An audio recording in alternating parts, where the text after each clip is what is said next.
interested metal Batman. Hot entrance. The car, right? Chicks love the car. Can I persuade you to take a sandwich with you, sir? Riddle me this, riddle me that. Who's afraid of the big black bat?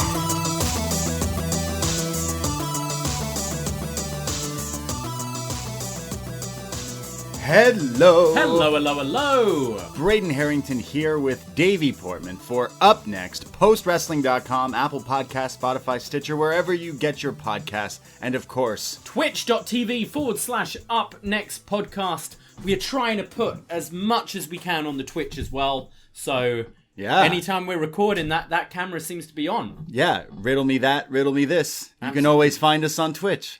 That kind of rhymes. Yeah. Hold on. We are the upNXT podcast, part of the Post Wrestling universe, and we have so many podcasts out there covering wrestling and movies and stuff. And patreon.com/upNXT. Tons of movie reviews, tons of wrestling, all that stuff. Go check that out. But this is a free show for the people. Yes. For the people of Gotham. We're back in Gotham. It feels like it's been forever. Ever. Batman forever. Yeah. Wow. Ago. Yeah. Wow. Look what you did. He said the name of the movie. Yeah, he said it. It does feel like a long time. I think it was November the last time we did one of these. We took a little break over the holiday season, but we're back in Gotham. We're about to talk all things Bat and crazy Arkham escapees and wild vehicles and Robins. Robins and all sorts of different things. Yeah.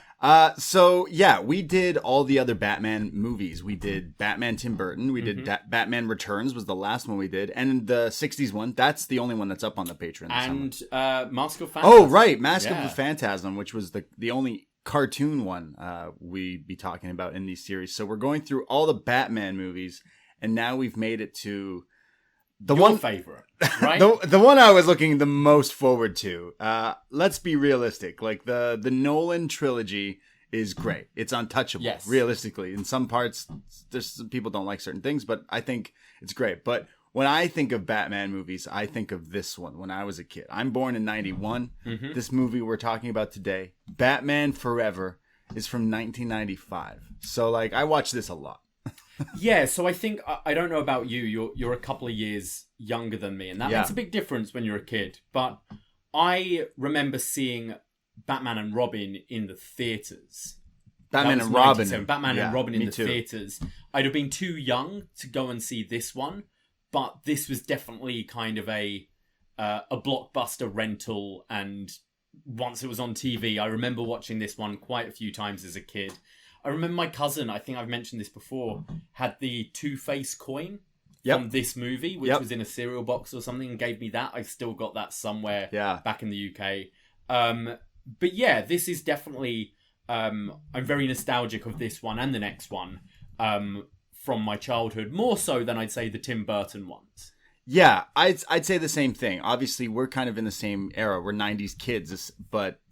The other ones were early 90s, late 80s, obviously the first one, but this one's got this 90s feel for sure, especially this one. It's got this campy 90s thing. They took the old 60s show and they literally just revamped it and kind of sprinkled in some of the stuff Tim Burton left behind. Tim Burton doesn't direct this, but he produces it. It feels like the blueprint's still there from the Tim Burton film. It's not so drastically different as, say, the Nolan films, but... it's obviously a different director. Some of the characters are still there, like Alfred is still the same. I feel like the suit hasn't changed a great deal in this one. Yeah. It still feels like a kind of like a Tim Burton film to me. Yeah, definitely. It's got his touch on it somewhere. We got the same score. Danny Elfman, I think he's in there. He's great. He's fantastic.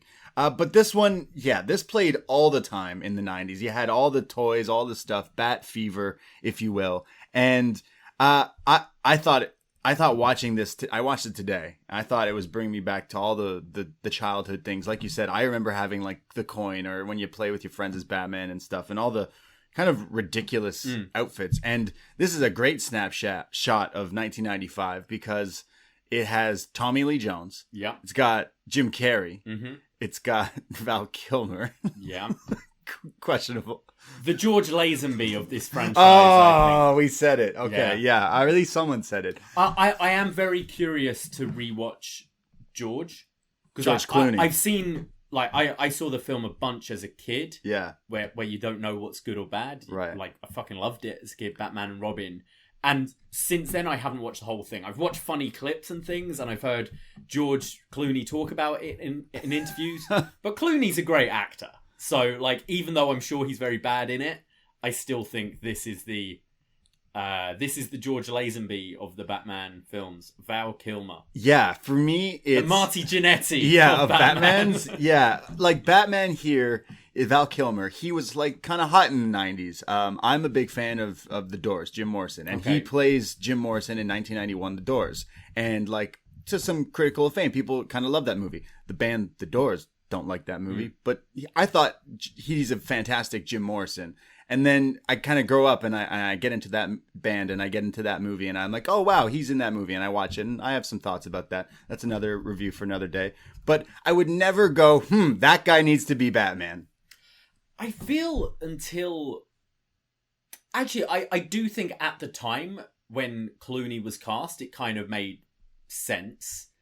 Don't necessarily see him as an action star, but as the Bruce Wayne, 100%. Michael Keaton never completely hit it out the park for me either. Sure. I prefer him to Kilmer, but I don't think it's really until, I'd say, Christian Bale when you start to get a real... complete Bruce Wayne, where you believe that this guy could actually be Batman. Yes. Whereas I don't believe, looking at Val Kilmer as Bruce, looking at Michael Keaton as Bruce, I don't believe you put on this suit and fucking fight the world at night. He brings the heat, that Val Kilmer. That's what he does. It's a weird thing. Bob Kane, who created Batman, says that this was his favorite, but he only passed away just after Batman and Robin was made. Right. So I don't think he got to see Christian Bale or Ben Affleck, but those are Bat talks for another Bat day. But yeah, Val Kilmer, I can't say I'm super familiar with a lot of his stuff. He's like where he is now, didn't work out for him as well as like maybe other big main actors. He seems to be at that point in his career now where he recognizes that his career went downhill and now can kind of play the ironic faded star. Right. Like you're starting to see with things like Cobra Kai, where you have these kids who are hot stars back in the 80s, and then the film's finished and nothing happened with them, and now it's like, all right, I can go. Enough time has passed where I can go back into that world. I can imagine a Val Kilmer not wanting to be pigeonholed in, I don't just want to be Batman. I want to explore all these other things. And then all these other things don't come. So I've seen him now playing Val Kilmer and playing the washed up, I used to be Batman character. And he's quite funny at it. Yeah, he does a lot of these like action B movies now and stuff like that. And bless him. Bless Val Kilmer. Apparently, director Joel... I can never say this guy's name. Joel Schumacher? Joel Schumacher. Apparently, him and Val Kilmer butted heads on this movie quite often. Really? Apparently, there was a lot of bad blood. They did not get along. But that's not the biggest story of people not getting along out of this movie. It's out of Jim Carrey and Tommy Lee Jones. Yeah. Apparently, they fucking didn't get along because Tommy Lee Jones just did not like Jim Carrey. Obviously, I wasn't there. Neither were you. Yeah. This doesn't surprise me at all. Jim Carrey in the 90s, I think he seems a lot more kind of grounded and a bit more down to earth now. Jim Carrey in the 90s was in everything. Right. And from doing like a lot of acting and improv and stuff like that, someone who performs like this, they're never off. Right. In my opinion. Yeah. And I can see someone like, I actually know, I have some friends who've actually worked on set with Tommy Lee Jones before and have talked about his kind of seriousness and presence. And they were telling me this story about there was this film they were doing and the director was giving him like some direction and stuff. Yeah. And it was a young director, and Tommy Lee Jones basically turned to my friend and was like, I'm not doing that. Like, I'm going to nod and smile and then just do it how I want to do it. Right. Because I've been in this game longer than this kid directing me. Right. And I know what will work. A bit arrogant, and I can see people like being turned off by that, but it's his craft, and he knows what works. And I can see a Jim Carrey annoying the fuck out of him. Obviously, everyone looks at it like either like that or like he was kind of mad because he's like supposed to be the villain of this movie, and then Jim Carrey comes in, and Jim Carrey, star on the rise in the 90s, goes on to be this huge star. And I actually love Tommy Lee Jones. He's in The Fugitive, and he won the Oscar for that. He's a great actor. He's so good. Like, he's in so many good movies. I just watched Men in Black at work the other day, and I was like, man, I forgot about that movie. Ridiculous, but he's great. But I also think Jim Carrey is great. I genuinely think in the 90s, his string of movies throughout there were killing it. Big fan. I always rock my Merino jersey because of Ace Ventura. But it's just interesting because I watched a few clips right before doing this of Jim Carrey, like on the Stern Show, talking about how Tommy Lee Jones literally gave him a hug. And while hugging him was like, yo, I hate you. I hate everything. I am not going to sanction myself to your buffoonery is the actual term that he used. So have they buried the hatchet? Jim Carrey has like no bad blood. Jim Carrey's like, hey, I'm sorry, you didn't get along with me, but I continue to love your work, and I think you're a fantastic actor. So I mean, just look at this run. You can I can completely understand. I can imagine how Jim Carrey would have been on set, and I'm sure his ego was getting to some point as well. Because look at this. 1994, Ace Ventura: Pet Detective comes out. Yeah. Later that year, The Mask comes out. Later that same year, Dumb and Dumber comes out. Crazy. Then you've got Batman Forever, and then Ace Ventura 2, then The Cable Guy, then Liar Liar. Like, a fucking run of movies. Yeah. Ending Truman Show in 1998, and obviously he's gone on to do stuff after that. But that 4-year window of movies, crazy, ridiculous. Like those 3 films in 94 alone, Dumb and Dumber, The Mask, and Ace Ventura, is wild. I know. He's from here, Jim Carrey, Canadian boy here, and he has this, like, I forget, was it in my high school or something? He didn't go to my high school or anything, but there's a quote that he had when he had made it that like he was making all these comedies and stuff like that, and then he got like signed on to make this movie, and that's when he knew, like, okay, like I'm inevitable now. Like those movies I did before, they were smash hits, but they could be flashes in the pan or something. But now I'm making it, and I know I don't want to say I haven't fact checked this, but his parents had passed away when he was young. Okay, and it had his basically like most of his family were gone right before he could shine in this movie. Right. And that like to him was like, I wanted to be like, look, show them. You used to let me watch the Riddler on TV, and now I am the Riddler. Like it was like his thing. But I think he's watching this today, this movie right off the bat. Jim Carrey is definitely the star of this movie to me. Watching it, I think. Was he first? Oh, I mean, no, it would be Val Kilmer first. No, it's Val Kilmer. Tommy? Is it? Yes, because then that's where the Val Kilmer thing comes in. He clearly had a big head. I'm Batman. Fuck you. I'm Batman. To be fair, the guy playing Batman should be the lead credit on a Batman film. 100%. We joked about the last time where it was Nicholson. Yeah. The movie's called Batman. It's called Batman. I'm with Val Kilmer here. Yeah, he's the star of the show. No debate. Even if no debate. He isn't great. But yeah, this movie has, I'd say, watching back, it's still like they use top of the line like effects for 1995. Watching it back, like it's clear, it's amazing. They use technology that like would advance movies. Like I think we talked about that the last few Batmans. It's like every time they make these movies. Yeah, I kind of feel they could have gone further at times. Okay. Which we'll get into, but kind of lack of kind of car chase scenes. You see the Batwing, but they don't do a great deal with it. And I'm trying to think back, okay, when is this being made? 95, okay. But you have GoldenEye this year as well, which has crazy, like, stunts and chase scenes. And I would say GoldenEye looks ahead of this. Yeah. More advanced. Yeah.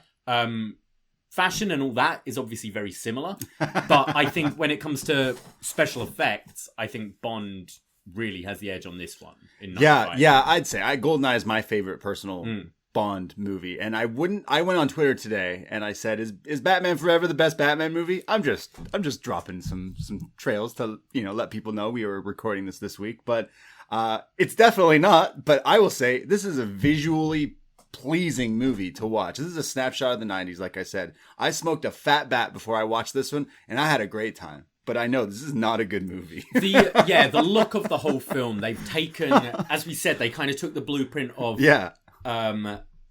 Tim Burton, then just added neon to it. Many glow sticks. And they're going to find so many more glow sticks in the production office or whatever when it comes to Batman and Robin, because it gets way more neon. But it does give it it gives it a slight edge to the original Tim Burton films. It's like the 90s revamp. I always say maybe we'll get it's there. rave Batman. Yeah, right? Yeah. Why is it so ravey? It's like the 90s. Everyone's just on ecstasy and everything's great. Everything's a rave. It's like the beginning of Batman Forever. Batman Begins, the TV show, where it just shows them like the cartoon people in a club, and you're like, I want to go there. That looks great. I always talk about the Blade Club, but no one ever talks about the Batman Forever clubs and streets. These places, I want to go here. They look cool. Yeah. So Batman Forever, 1995, directed by Joel Schumacher. And we start off with this epic entrance for Batman. We're going into the Batcave, and we see the Batcave, the Batcar, and Alfred, who says to Batman as he's leaving the cave, "Can I presume you want a sandwich as you go here? Do you want a sandwich before you go?" "I'll get drive-through." That's what he says. He doesn't do it in that voice, but he should. He should have. No, Alfred be like, "I know it's you, Bruce." "You want a Sammy?" "No thanks, Alfred. I'm getting drive-through." Because this is when Alfred was doing all those commercials. For, who knows what, pizza or Burger King or something. We see a man, Tommy Lee Jones, playing Harvey Dent, and he's got a guard like tied up here somewhere in a bank. And he's talking to him, and he flips his giant coin and says a random toss is the only true justice. And you see he turns his face, and he's Two-Face. He's not just Harvey Dent, but he's Two-Face. I'm going to be a bit of a hypocrite here with my initial observation. I love that the film just starts and you're like right in there with the villain doing dastardly things. Yeah. But as the film goes on, I would have liked a bit of origin maybe to him. And I think it was Billy D. Williams, originally Harvey Dent. I think the fact that this is a new person playing the character as well, it just feels like another random guy who's now a villain. Yeah. You know, whereas if you had Billy D. Williams, who's Harvey Dent, and now he's Two-Face, you'd be like, whoa, what's happened here?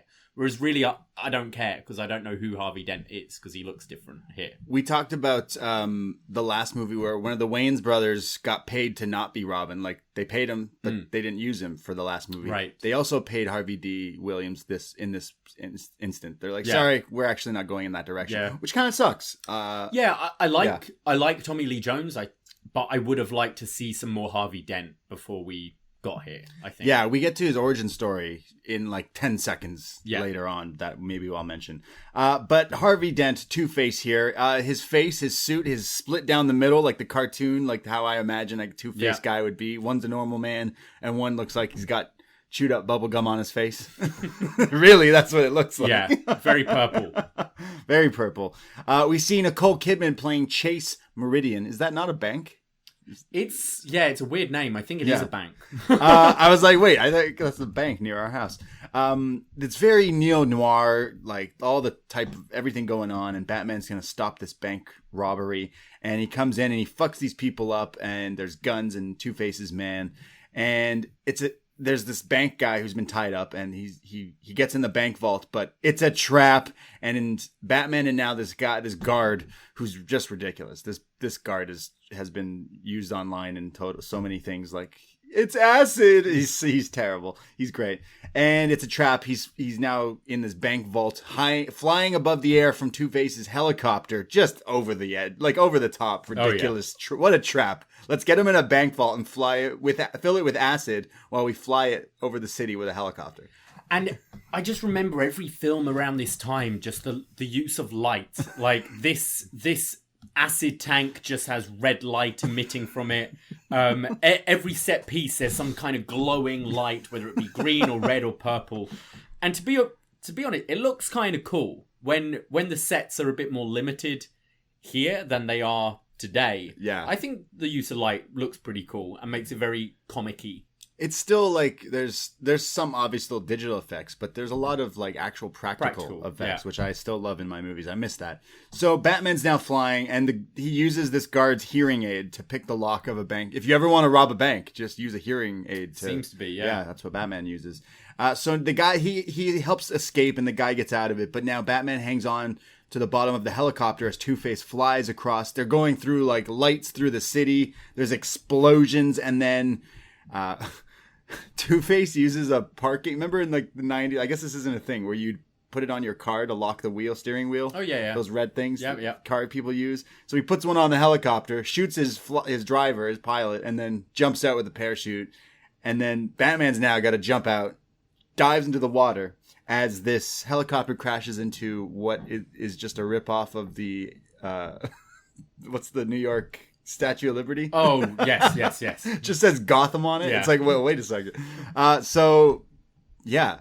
And Two-Face gets away. So it's basically a terrorist attack, realistically. And everyone's just fine with this. I wouldn't say they're fine, but I think they're just like another day in Gotham. Another day. The guy flies a helicopter with acid and all this stuff. Yeah. But right away, setting the tone of this movie, action, ridiculousness. I think it's a good thing getting to the action right away. I think it's one of the things some of the other films lack is just having something at the beginning. And I think you want to see Batman as Batman right away. And quite a few of these films, you have Bruce for a lot of it. And you're like, just put on the fucking cape. Yeah, let's go. Yeah, well, we got to it. I liked, say what you will, but even Tommy Lee's just having fun here as this like comic character come to life. That's what this movie feels like. It's so camp that it's a comic book come to life. It feels like the Tim Burton films are leaning a lot more into the Adam West 60s. Like the way the villains are. Right, very two-dimensional, cartoony. Yeah, no motives. No. They just don't like They're just evil. Jim Carrey playing Edward Nygma. Yeah, Nygma. He works at Wayne Enterprises. We see him here. And he's like this like nerdy tech guy working on all this mumbo jumbo. Kind of an incel type here, working on some things. And Wayne comes in with his executives for Wayne Enterprises. And they're looking at all this stuff. And he tries to sell Bruce on one of his inventions. He's like, hey, like I got to step in and say I'm a big fan. I love you. He seems to be obsessed with him. And he's like, I'm working on these brainwave things. It's what to like steal memories? Or... Well, he doesn't say that to Bruce. But it's something manipulating brainwaves and shit. So Bruce kind of like goes, oh, so like you're working on some cheeky shit. Doesn't sound like it's a good thing. It sounds evil. So I'm not really into that. So he says no. He turns him down and he's like, I'll make you understand. Yeah, he looks heartbroken. Yeah, and so then has a vendetta right away. That's his motive. I hate Batman. I hate Bruce, not Batman. I hate Bruce because he turned me down and I want to rule the world and be a nerd. So the bat signal is put up so Batman shows up, but it's a false alarm as it's Chase Meriden who says, hey, sorry, I had to get a hold of you. And Bats says, the bat signal is not a beeper. Don't do that. And she basically says, look, I came here from another town to talk to you. I'm a therapist and psychologist and all this stuff, and I'm interested in what the hell's going on with this guy dressed as a bat. And she basically says, I'm turned on, and let's fuck. It was kind of weird, because, she says she specializes in kind of dual personalities and stuff like that, and it interests her what people hide within their other identities and what makes them tick and stuff. But it is also kind of like, and I get off on this bat guy. I really like it's bats. Like, that doesn't sound too professional. Yeah, You're says... studying people with dual personalities and you got a kink for the most famous guy in the city with dual personalities. She says, come on. In high school, it was guys with motorcycles and earrings, but now it's guys in rubber suits. He says, it's the car, isn't it? Chicks love the car. She says, I'm just trying to be professional, but throughout this entire movie, she just tries to fuck him. So, that's her character in this movie. So she makes fun of the rubber thing, and he says that it's not actually rubber. It's like Voriamin or something, and anyways, he leaves, and she says she'd done her homework. She what should I do? Put on a skin tight vinyl suit and put on a wig for you? Meaning like, hey, I know you had history with that cat lady. I could dress up like her if you want. Who I believe Michelle Pfeiffer was offered a chance to like reprise the role, which she turned down. Yeah, a lot of people. A lot of people. I think they even were thinking of putting Nicole Kidman as Poison Ivy, but they're like, there's already a lot going on in this movie, so let's save it for the next one. And just put everything in the next one. Yeah. So what do you think of the love interest so far? She seems desperate. Nicole Kidman's a funny one for me because I find her just... And I think it tends to be the part she plays. I find her unlikable. Right. And then I see her in some things where you go, oh, you are incredible. You're an incredible actor. There's just not the material here for her. It's like Star Wars. They're trying prequels. They're trying to make her like a more interesting character and less of a damsel in distress, but I just find her boring. I find a lot of her lines pretty dull.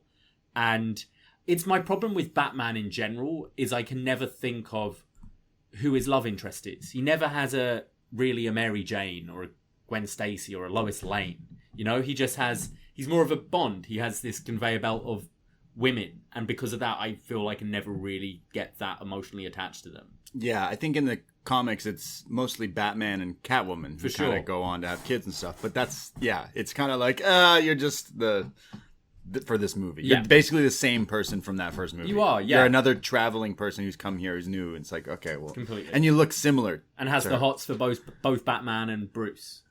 They never can sort out. They can't put it together. Yeah, how? I can always tell if someone's just wearing. I can see it's them. I know if you know the person.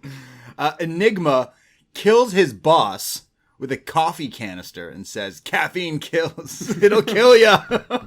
Caffeine will kill you." Then he steals all his manipulating brain waves, and he starts putting out some riddles.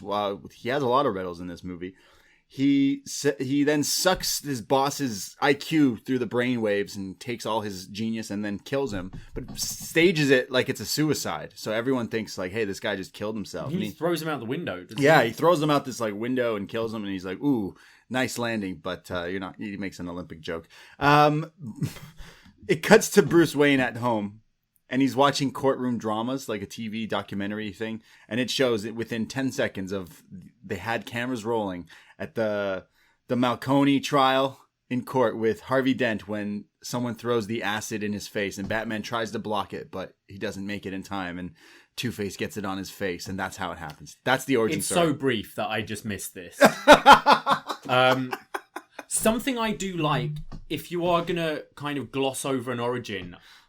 it's one of I think it's The Incredible Hulk, which is like, it's okay. It's not one of the best Marvel films, but it was quite soon after The Hulk came out. It was only a few years, and they were essentially rebooting it again and went, right, we don't want to do the origin.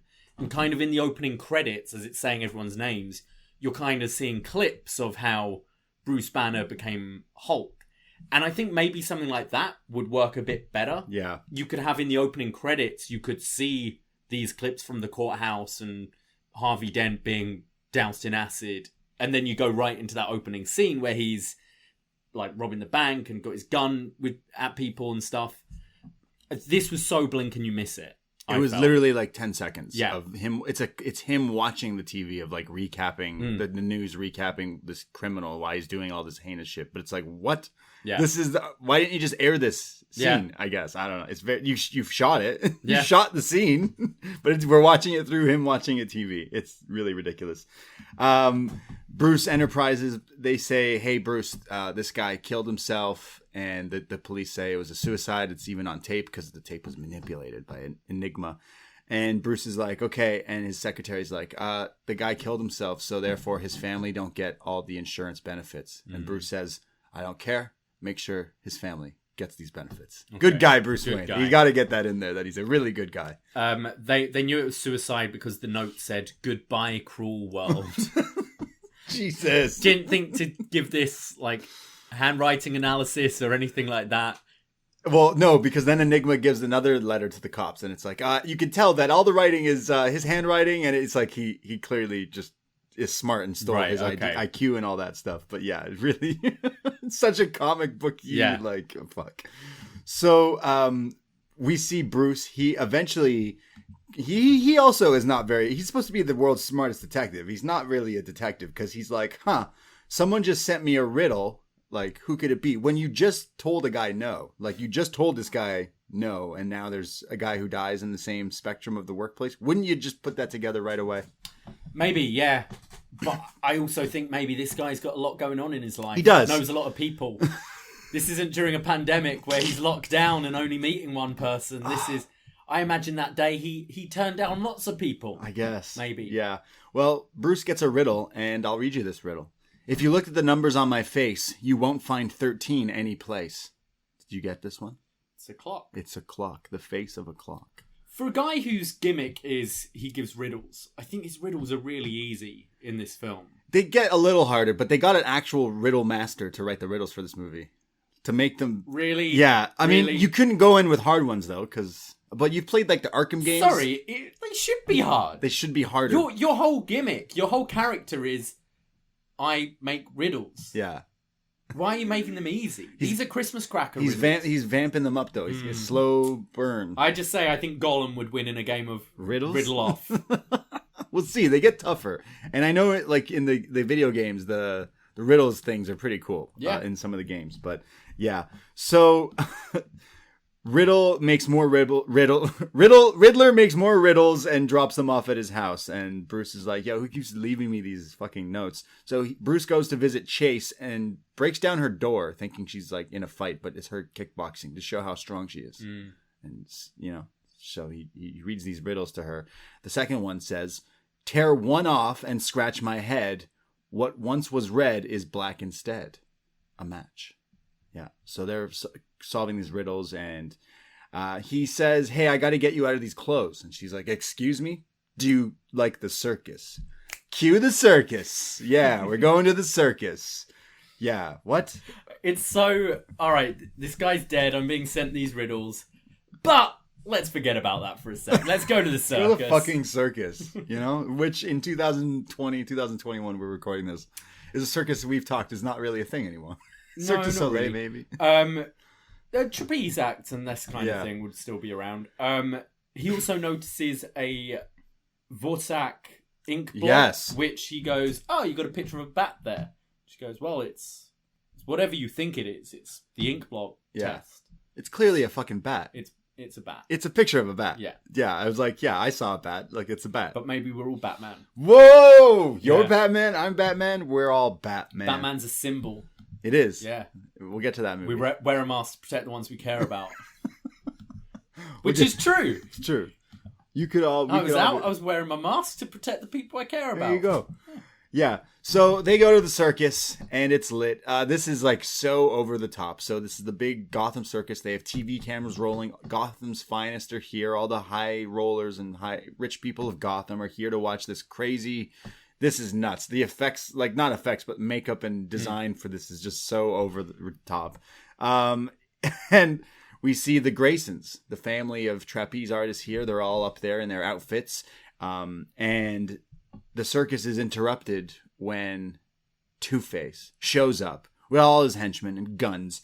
And he says, all you pasty people of Gotham, meaning like all you rich white people here, I know one of you has to be Batman. So I know you're here. It's actually a pretty good plan. Yeah. Well, you kind of figured out he's got to be rich. He's here. All the rich people in town are here. Yeah. Batman's got to be rich. Yeah.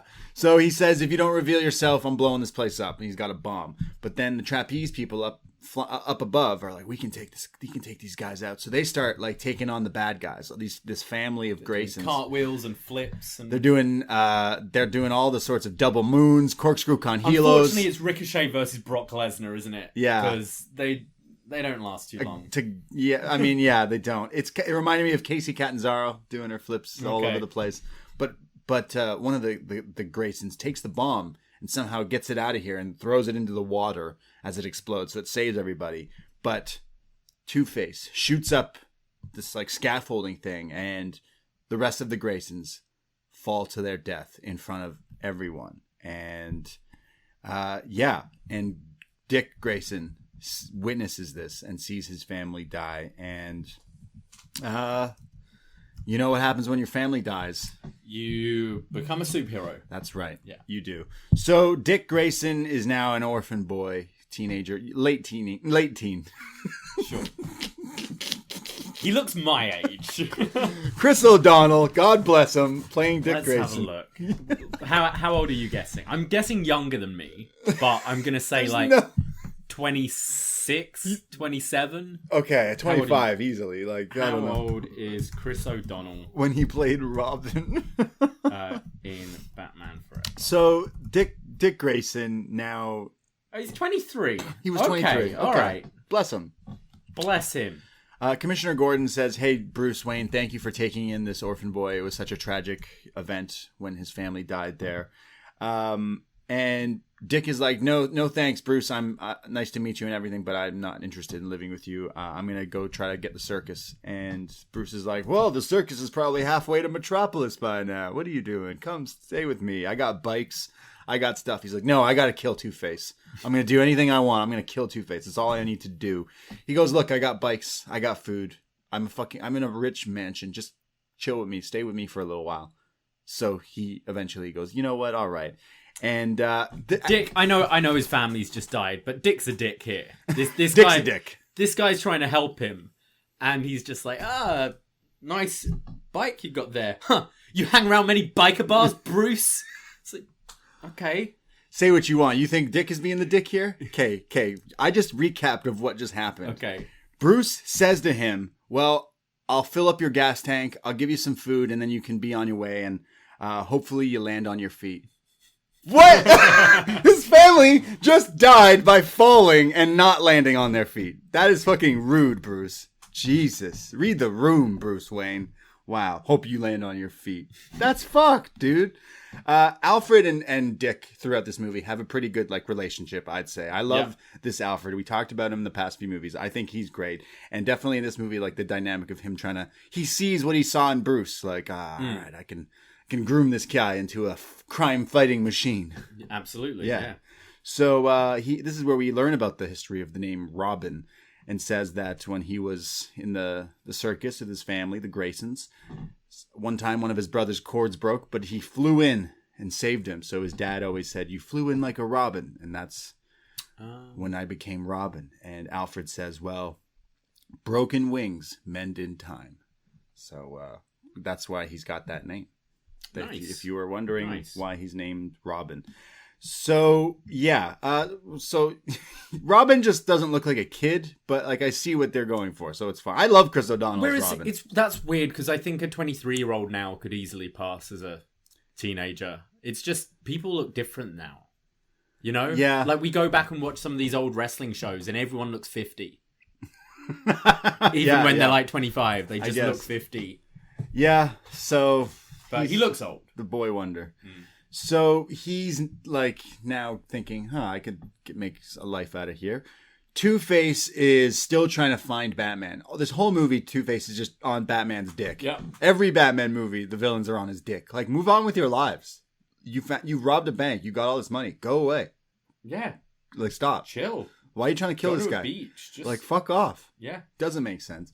And there's this Batmobile chase. We didn't really talk about the Batmobile yet, but this is where they get to show it off for no fucking reason, realistically.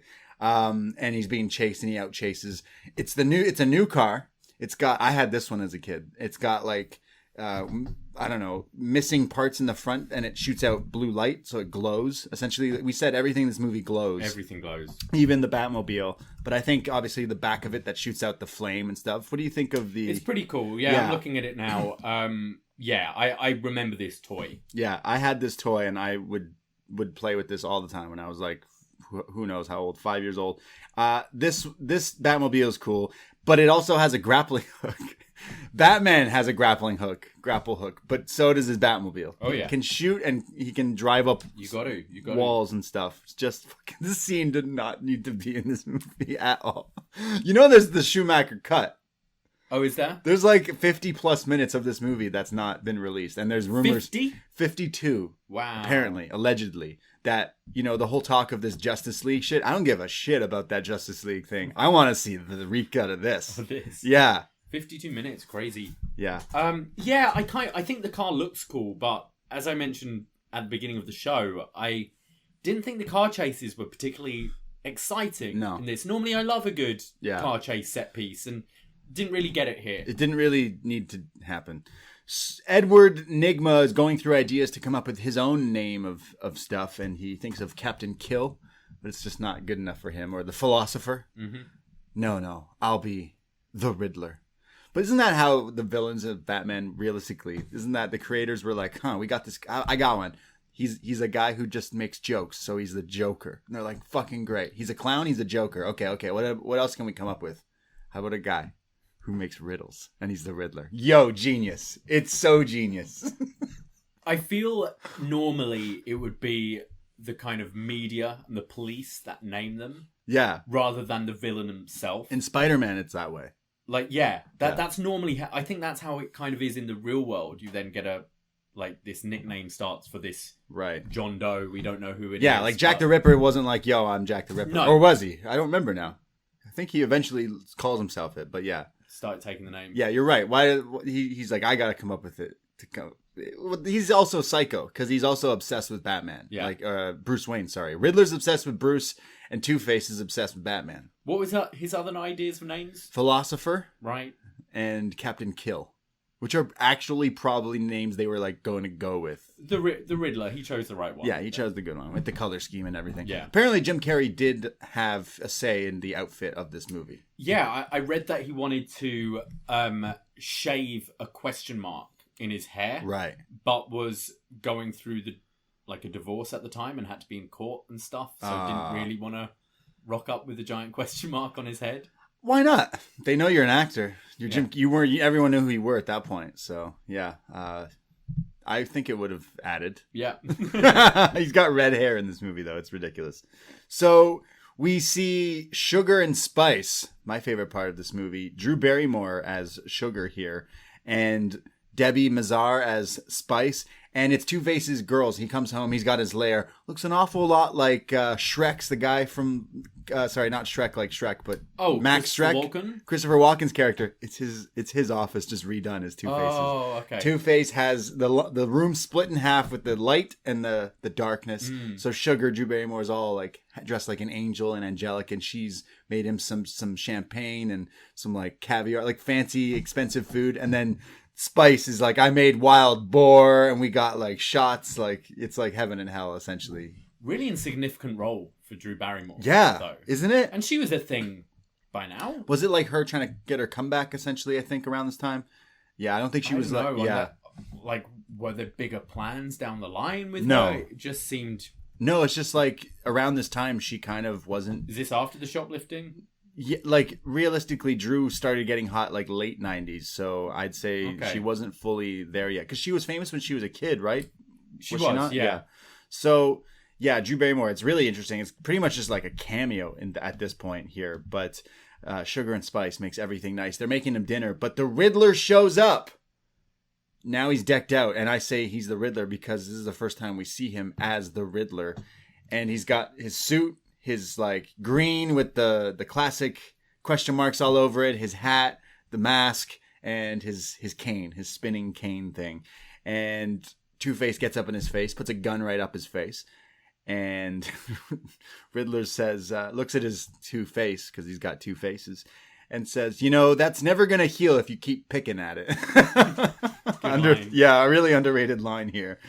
He says, wow, you took something really wholesome and made it real dark and gothic, which I think is a joke at the last few Batman Tim movies. Burton, yeah. They come up with a plot to kill Batman and steal brainwaves, and they rob a casino to get money. Let's just steal some brainwaves. Yeah. Come on, lads. I want to steal some brainwaves. You get super smart if you do. So, why not? He's going to make everyone stupid. So that's their idea to get revenge against Batman, Bruce Wayne, both of them. Dick Grayson realizes that something's fishy going on in Wayne Manor. So he breaks in through a locked door. Alfred jokes that that's where Bruce keeps his dead wives, which I was like, that is a little... This is a kid's movie, sort of, kind of. No, I think that's a good line. It's just to be like, don't go in hey, there. Shut up. Like, have some privacy. We didn't also talk about Dick Grayson here trying to do what no man could ever do, and that's make laundry look cool. He does laundry karate. This is the Catwoman basketball scene. Yeah. Isn't it? Yeah. And I'm amazed this doesn't get as much attention. I agree. Because watching this back, I was like, how is this not been a thing that's been gift? Yeah. A bunch. So Alfred's doing laundry and he's like, hey, I'll do your laundry, Dick. And he's like, no, Alfred, I'll do my own laundry. I keep myself. Like, I'm a man. I do it myself. And then drying his clothes, and he's like kicking them, and it's like, wah, wah. If you're just listening to the review, try and find this. Try and find this. This is, I howled. This is ridiculous. Hashtag karate laundry. Robin laundry. Batman Forever. Why is he trying to make laundry cool? Like, everyone does laundry. I need to do laundry, but like, I'm going to try it. But it didn't even seem like if this. he suddenly did it so he can multitask and he's like folding loads at the same time, but he's just like, this shirt. It's like, dude, come on. So weird, so strange. Yeah. Meanwhile, Joker and Riddler and Two-Face. It's the same fucking person. They're Both these guys are just the Joker. They just laugh. Yeah. Dick tries to. They rob a casino, and Dick eventually finds the Batcave. And as Bruce is on like a. Are you looking up the laundry karate? Yeah, it's fucking ridiculous. So while he's like, Bruce is on a date with Chase, he's like, hey, Alfred calls him, rings him, FaceTimes him. Actually, before in 1995, Bruce Wayne had FaceTime. Oh, and his watch. Yeah, Apple Watch in 1990. Super futuristic here.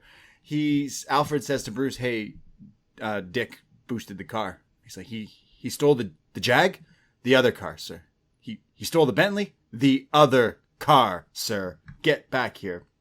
And it cuts to Dick Grayson flying around the streets of Gotham in the Batmobile. This is the Batmobile shot you want here. It's him like recklessly like fucking driving it. So apparently usually a stunt driver would drive this. Yeah. But Chris O'Donnell insisted he would. Of course. Ended up denting it on, like, drove it up a curb. I was like, no, I get a scene where I'm driving the Batmobile. I'm driving the Batmobile. This is great. So he's driving down the streets of Gotham at night, and we see like the club scene and the dingy parts. Again, everything looks like you ever go to like it's like a rave. Everything's dark and glow in the dark paint on everything, neon everything that glows.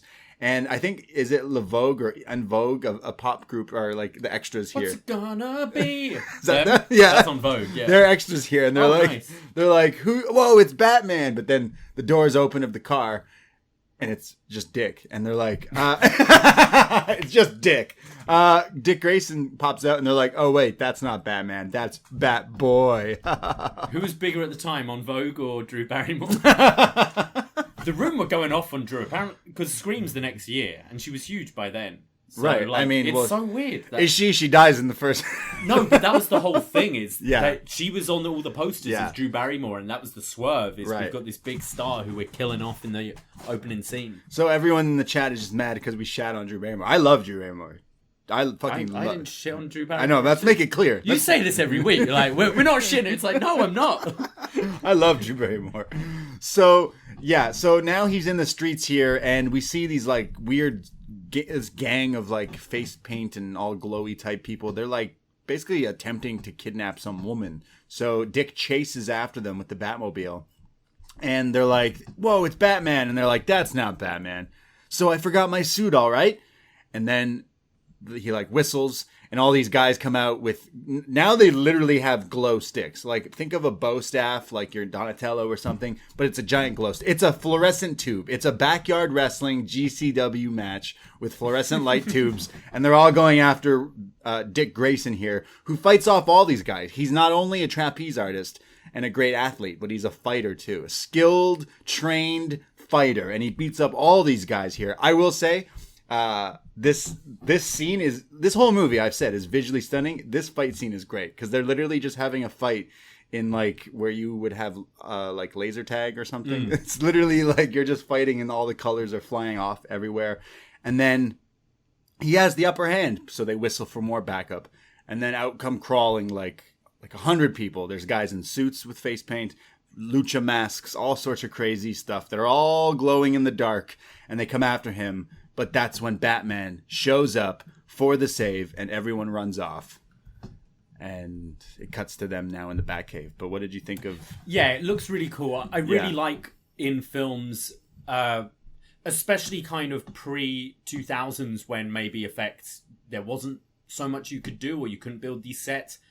I love when you put it like said in a circus or a nightclub, or what you said, this is like laser tag, or I think of one of the Bond films and they're in kind of one of those mirror maze things. Right, and yeah. just visually, it's really cool to look at. Yeah, whoever did the design, like I know this movie gets critically, this movie's it's not a good movie, but the visuals, fights and stuff, this particularly for some reason, it's I even as a kid, I was a big fan of comic books and I was a big fan of cartoons and Batman and Robin and everything. So to see Robin get his like fight scene in here before he's Robin and do his whole chasing, trying to save some girl, and he gets a kiss from the girl. Doesn't the girl ever get to kiss the hero? And he goes for the smooch. Oh, it's so weird. Yeah, it's lame. It's so weird. It's so strange. I love it. I think this is one of my favorite parts of this movie. No one dresses up like that leader that they got. I mean, there's no mention of who this guy is. He's got like the skull thing. Because later in Batman Beyond, again, there's a guy who kind of looks like that. Like the glow Batman face. Beyond? What one's that? It's like the futuristic show again, like TV? The cartoon, and it looks like they took from maybe from this, but future Halloween costume for those bat marks out there. So it's Bruce now who's like, hey, you could have got yourself killed, yada yada yada, and he's like, no, you everyone wants to be a superhero, and he's like, I'll save you. He's like, nope, you're not. I don't work alone. I'm like Superman. I don't work alone. Sorry. And more on that. But it's Nigma who's with Sugar. And now Nigma is starting off his career of being an energy enterprise type person. It's like he's got so much money from robbing the casino, and he's using the press, and he's outselling Bruce Wayne Enterprises because everyone's buying his box for the TV. You put it on your TV and I don't know what it's supposed to do, but secretly he's stealing your brainwaves. It's taken Gotham by storm. Literally stealing brainwaves of people. Your IQ, your thoughts, your credit card, your secrets, everything in your brain he knows and steals, and it makes him smarter and stronger, essentially. Which is really, I didn't remember this as a kid, but like, what the fuck? It's so stupid. Yeah, I think with these films, you're just meant to not really care what the villain's plot is. So dumb. Particularly, you just want to see them fight, right? And maybe it's not. I mean, maybe there's bad guys out there who wish they could steal people's thoughts. So he eventually did it. So he's throwing a party to like launch his box because everyone in Gotham, it's the whole rave. People are lining up to buy this thing. Like everyone's trying to do it, and he's having a presser here. But the press is all on him because he's in a nice suit. He's all dolled up. He's got Sugar, Drew Barrymore on his arm here. He's looking fancy. He even goes, "How's my mole?" Because Val Kilmer's got a mole. Yeah, he's just trying to look just like He's just Bruce. ripping off Bruce Wayne here. But then the real thing shows up. Bruce Wayne shows up with Chase Meridian. And the press runs over to him like, Bruce. But he goes up to Bruce and they start talking. And Bruce doesn't even know who he is. What the fuck, Bruce? Yeah. This would have solved everything right away. You would have went, you're the guy, you killed him, you're done. Book him. Done. He's so insignificant to Bruce. Yeah. Just so insignificant. That shows. Bruce, he thought the guy who died by suicide, he gave his family all the benefits and stuff and the money. So I praise him for that. But his people skills are not intact because you didn't even remember this guy. No. I know he changed his appearance. He cut his hair and stuff. But if you remembered him, this would have all been stopped easily. Yeah, I think it just shows how insignificant Ed Nigma was. Yeah. Is it Ed? Edward, yeah. Edward, yeah. Edward Enigma. He's so insignificant that I can't even remember you. You're just some random weirdo who works for me. So he's at this party, and he's like, "Tell me about your brainwaves." And he's like, "You're scared to use my machine." His plan is to get Bruce to use it to find out things from him. He's trying to find out who Batman is by getting everyone to use this machine. So Bruce goes to do it, but he tries to take like the memory juice out of it. Everything's green in this movie. It's got to be. Yeah, and it's Spice who's like, or as a Drew Barrymore, Sugar, who's like, "Oh, don't worry, I'll take it out for you. I'll show you how it works," but secretly puts it back in. And Bruce uses the machine. But as he's using the machine, Two-Face shows up. But I know what you're thinking. Two-Face and Riddler are on a team. So Riddler's pissed. He's like, "Yo, what are you doing?" As he busts in with all his dudes, shooting up the place. And Bruce escapes out the back door and goes to quickly change. Alfred's got the car outside. He's going to change into his bat suit. And Riddler's all pissed. But then here comes Batman flying through the glass. Batman loves to fly through some glass. If you're in a room with a glass ceiling, Batman's going to break he's through coming it. through. 100%. Yeah, like you're asking for it. And Batman flies in, lands in the middle of like a fountain as it's the water spraying everywhere. And it's like all epic. And the Riddler turns to to Two-Face and says, look, your entrance was good, but his was better. It's all about showmanship, and you don't have that. And Riddler Two-Face turned around and went, yeah, well, I hate your movies. And you. You're a buffoon! I will not sanction myself to your buffoonery. That's what kind of made me... I read a bit up about it, and it was, you can insult me, but insult my movies?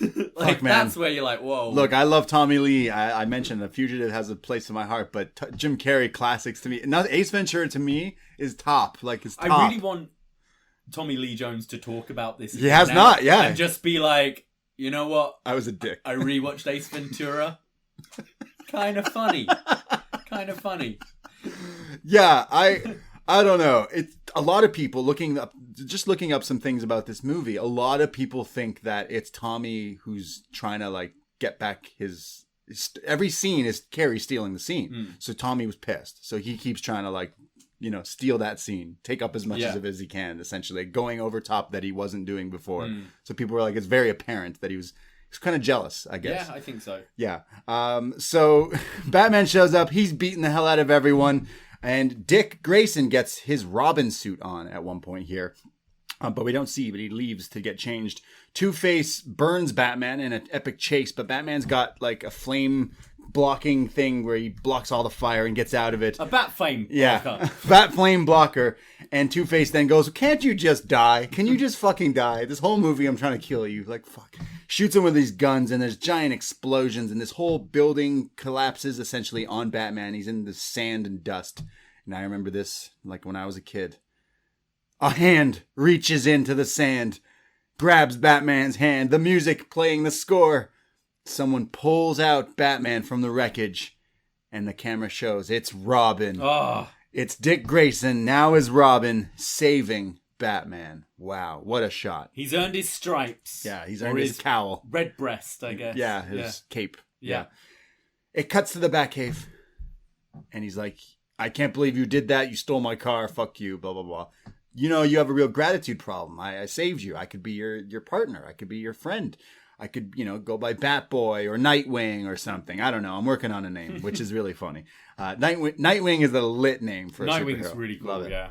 He goes on to be Nightwing in the comics, for those of you not knowing. He says, I just saved your life, and you can't stop me. We're a team now. Like, I saved your life. Fuck you. And Batman just totally, just doesn't acknowledge this and goes, I don't care. I work alone. And goes, hey, Alfred, I've never been in love before, but this girl Chase, she just really wants to smash, and I think this is love. Is this love? That's what he... And Alfred's like, we've had this conversation literally before. Twice before. A lot, Bruce. This is the worst. It's like in Anchorman when it's like, I think I've been in love before. I love Lamp. It's like... I've never been in love before. Dude, you literally, this girl, you don't know anything about her. She literally told you she just wants to fuck you, but you're like, is this love? I don't know. Yeah. I don't know. This guy. Someone's showing me some sort of affection. It must be love. I mean, he's made weird life choices, this guy. So yeah. I'm not surprised he's a bit confused here. Oh, it's so ridiculous. So he's more concerned about his girl problems than his life just being saved by Robin, who he should probably focus on a little bit more there. But yeah. So Batman goes to see Chase, and because she said, meet me at midnight, come sleep with me. And he goes a little late and gets his bat grooving on. Riddler and... Yeah, he goes to meet her as Batman. And this is where I'm like, whoa, Chase Meridian's cuckoo as well. Yeah. Because she's going to Batman like, hey, I just want you to know I've met someone else, and I'm really into them, and I'm sorry, I think you're great as well, but I've met someone else. Nothing's really happened between the two of them. No. This is the equivalent of today, you talk for a couple of days on Tinder, and then go, I think you're a great guy, but I've met someone else. It's like, dude, we messaged 5 times. That's it. It's also strange because she really loves Bruce, but the last time she was with Bruce, he ran off. Yeah. Because he went to go change as Batman. You think he'd show her now, hey, I'm Batman. I'm the same person. For someone who studies people with dual personalities, she's not very good. No, she's not good. She's very not good. And as a detective, he's just not good at some of the detective work either. So he doesn't get it on because she doesn't want to sleep with Batman. She wants to sleep with Bruce. So More on that a little bit later, because eventually she goes back over there. But Riddler and Two-Face come up with a plan, and he's like, "You're a genius. We're gonna steal all the brainwaves." And they look up Bruce Wayne's brainwaves. They got it, and they realize they see in the video of his brainwaves a bat. That's what's in Bruce's mind. They see the visuals of a bat. So Batman, like, what, half of his brain's thinking about Chase Meridian and the other's just all the time thinking about bats? Yeah, that's what this says. I just think about bats all the time. So funny. What would yours be if you went into this manipulator? You don't want to know. Yeah, okay. I'm glad we're on the same page. Dick wants to leave. He's like, if I'm not going to be Robin, then like, fuck you. So we think he's kind of going. Chase goes over to Bruce's place to celebrate Halloween. It's Halloween now. A very long Halloween, you could say. And Bruce is going through some PTSD. I don't know. He seems to have issues with roses because it recaps again the death of his parents, the roses and the pearl necklace falling. So he keeps a single rose in a thing that is easily beside a drink that gets knocked over. Just saying, if that's your trigger, maybe don't have roses in the house. Just saying.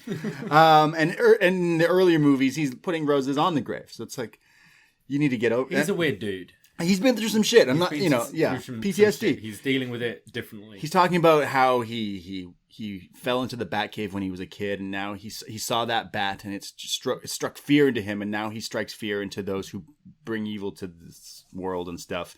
But it's Halloween, and there's kids trick-or-treating. Alfred's handing out candy. I will say, it's the little things in this movie that really tick people off. This is Bruce Wayne Manor. And Alfred's not handing out full-size chocolate bars. Get the fuck out of here. What are you doing, Bruce? You should be giving back to the people. These kids don't deserve these little... You're Bruce Wayne. He's saving the people.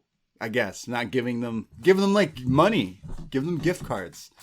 Like they'll only use it for wrong. It's Gotham. I am not Bruce Wayne, and I have given out full chocolate bars to kids at Halloween in my life. So like... I'm a bigger hero than Bruce Wayne. Just saying. I think so. Am I wrong or am I wrong? I don't know. So these kids are trick-or-treating. Kind of looks like the Halloween 3 masks, if you ask me. A little bit. Oh, true. Yeah, yes. The three characters there. And some more kids trick-or-treat. But as Alfred opens the door, it's secretly the Riddler and Two-Face. Oh, no. And in the biggest heat of the whole movie is in this scene where Riddler takes his cane and bonks it over the head of Alfred. And he drops, like he's knocked out. And you just, as a fan, you're like, you don't hit Alfred. No. That's fucked up. So they infiltrate Wayne Manor. They rush the room. Riddler says to Two-Face, remember, don't kill him yet. We're not killing him yet. We're just roughing them up. I mean, realistically, I think Halloween should probably be banned in Gotham. In a city where people are running around in masks. All the time. Killing people, robbing shit all the time. Right. Why encourage it?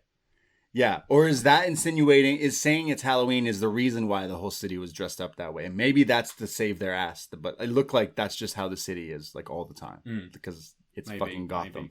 So they infiltrate Wayne Manor. They beat the hell out of Bruce. They realize that he is Batman, and as Two-Face's gang are beating up Bruce and stuff, Riddler goes into the Batcave and realizes he found it. So he takes his little bat bombs. Intruder alert. He throws his bat bombs all over the place, blowing up the Batcave here. What a heel. There's all sorts of... There's this one shot of Jim Carrey where he creeps around like the old Riddler from the show a lot in this movie. He definitely does that a lot purposely in this movie. But he does it here in the Batcave and then like... basically humps the air and then the explosions go off. But this one scene, he's so terrifying and funny at the same time. Yeah. I think he's great. He definitely is the star of this movie. And I think it's this particular scene where it's just him exploding Batman's shit. And it's great. It's so entertaining. I love, Jim Carrey always signs his autographs with "Spank you very much." I've noticed throughout anywhere I've been that he's eaten at or anything in Canada or Toronto or whatever, it always says "Spank you very much." That's his like signature thing. He says here, "Spank me when he finds the cave as it opens up. And then, like, as this all is exploding, he's overjoyed, laughing as he's destroying Batman stuff. He goes, "Joygasm," which is such a stupid fucking line. Yes. So many fucking stupid lines. That was one I rewound. I was like, is that what he said? Joygasm. Joygasm. Yeah, we're gonna bring it back. Yeah. Yeah. So he's blowing up all this shit, and Two-Face shoots Bruce in the face, but he survives. And they kidnap Chase, and they run away. I love the cell here of Val Kilmer like getting shot and then falling down the stairs, like sliding, bonking his head. Oh yeah, he gets some color here. Doesn't he? Yeah, he shows the color there. So Riddler leaves riddles and stuff, and they leave Bruce to die here.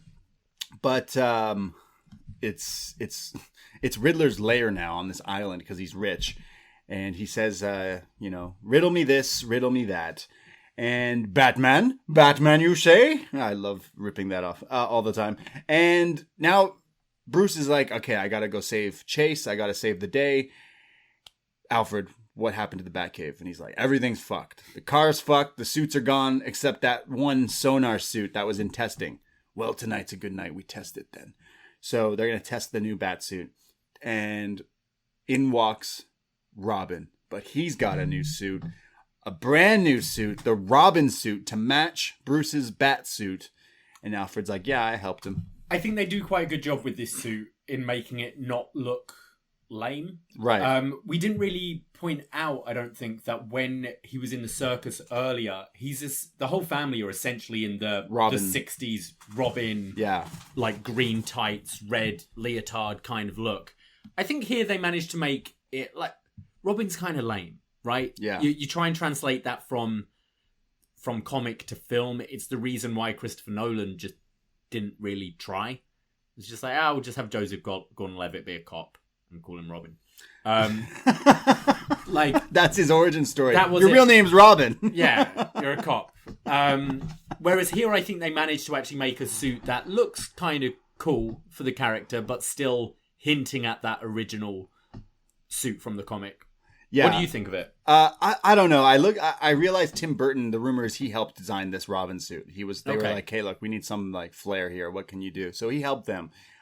It's definitely, I think I see like not Roman. I see that. The soldier, the plates. Yeah. It's definitely like that inspired. I'm iffy. Like I had the toys again of all these things, of all the 90s Batman, anything, cartoons, movies, whatever. But I think they were really cool. But I feel like, going forward, again, this is almost like 20 years old now, 15 years old or whatever, but there's probably better outfits. For sure. But I think this kind of matches, I've got the picture up here. Yeah. This matches Bruce, like what he's wearing as Batman. Yeah. And it's not, I think dulling down the red and the green makes it look a bit cooler. Yeah, it's got the red and the green arms and some of the yellow. His mask still sucks, though. Yeah. He needs more than just the little face. He looks cooler as Nightwing.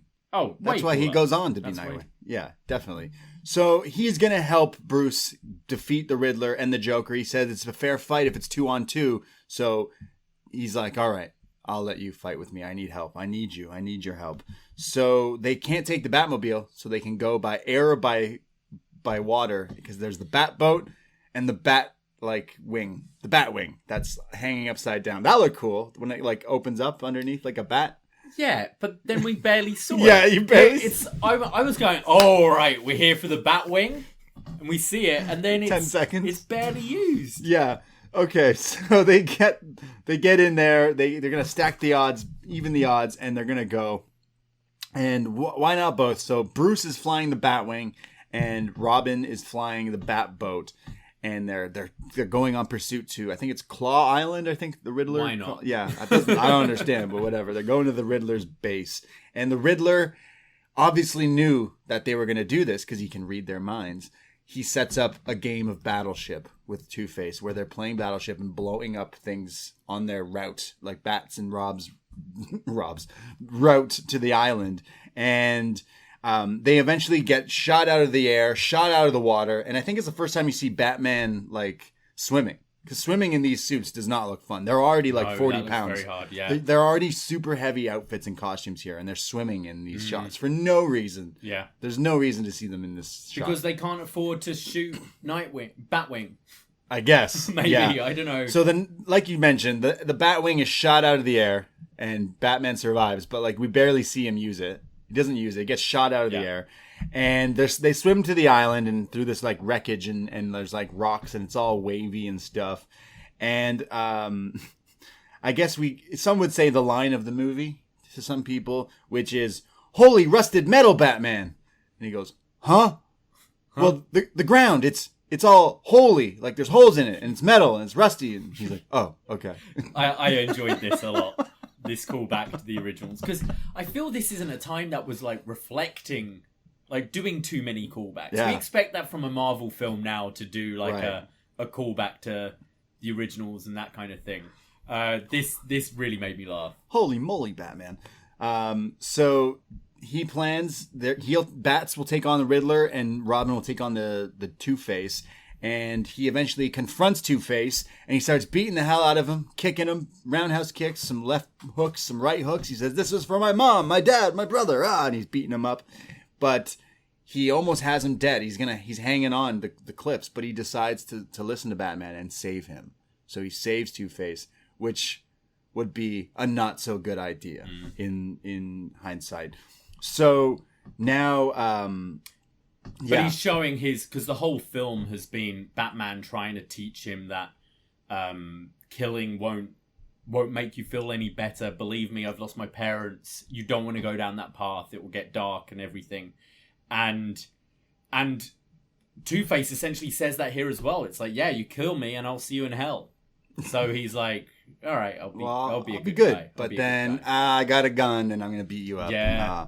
So Batman's on pursuit of the Riddler, he's got to go through all these like mechanics and gears and I don't know what the fuck he set up here for these traps. But Batman clearly was expecting these things, so he uses his bat boots with the bat rockets. The shoes that have rockets that come out of it and escapes this, like, I don't know what this part. I think they'll just blow your feet. Yeah, I don't know what. I don't know. Could go very wrong. You know, like in cartoons and movies, like people put rockets on their feet and they fly off. Yeah. And it's like in Hot Rod, he puts them on, but like it doesn't do anything. It doesn't help you. Jackass, they do it a lot, I think. So Batman uses these boot rockets to get out of this. And we have, I think, my favorite line from this movie, which is Jim Carrey. "Riddle me this, riddle me that. Who's afraid of the big black bat?" And his chair turns over, and he's like this next evolution of the Riddler. He's on this throne with this massive pink hair and this awesome silver like one piece. Looks like a figure skater almost. He does, absolutely. Yeah. But yeah, on this extravagant kind of throne he's created for definitely himself. Like androgynous. What's the word? Androgynous vibes, because he's like got like the hair. Dust? Yeah. He's got like the sparkles and everything. So it's because I'm following the story real intensely and real closely here. He's got so much like smarts in him that he like is changing. Yeah, he's like his face is even changing. He's looking different. Like he's just more advanced and smart, and he wants to outsmart him. And he says to Batman that if knowledge is power, then a god am I.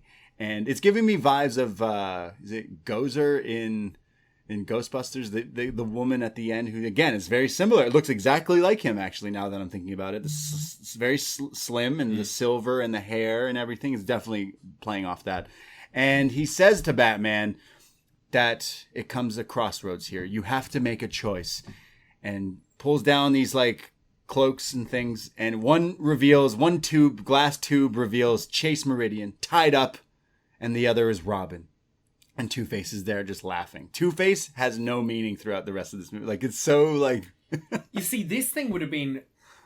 I know I'm skipping ahead. Yeah. But Dark Knight, this is what the Joker does, which ends up turning Two-Face. Right. And it would have been quite a cool, like... reverse? Come around that now Two-Face is watching this as someone else is doing the same thing. Like, you can only save one. So, he's got to make a choice. But Batman says, well, I have a riddle for you. Before you do it, wait, before I have to make a choice and you kill these people. Because he's going to push a button, they're going to fall through to fall to their death. And he's like, wait, I got a riddle for you. I see without seeing. To me, darkness is as clear as daylight. What am I? And the Riddler laughs and goes, well, obviously, you're blind as a bat. And he goes, yep. And throws a batarang. His sonar thing goes off, and he hits and destroys the giant mind. It looks like all the mind power, mind juices, mind waves have been going into this giant one. And it starts to shatter and takes all the light out of the room, and it falls on everything, and the Riddler's screaming and crying, and he pushes the button. Both Chase and Robin falling to their death. Batman goes for the save. Somehow the hero does in fact save both of them. Wow, could you imagine that? He saved them both. Yeah. He didn't even need to break that thing. No. But he did it anyways. He saves them both, and it all crashes and falls on the Riddler. And we see Two-Face now. They think they've done everything, and they see Two-Face, and he's got a gun, and it's over. He's pointing at all three of them. He's like, time's up, and he's ready to make it all by chance. Sorry, he's not looking at his coin, but Batman says, you always slip a coin if you're going to decide to kill someone, so, let's leave it to chance. Let's do it. So as he goes to flip his giant coin, Batman has all sorts of gear on his utility belt, including quarters.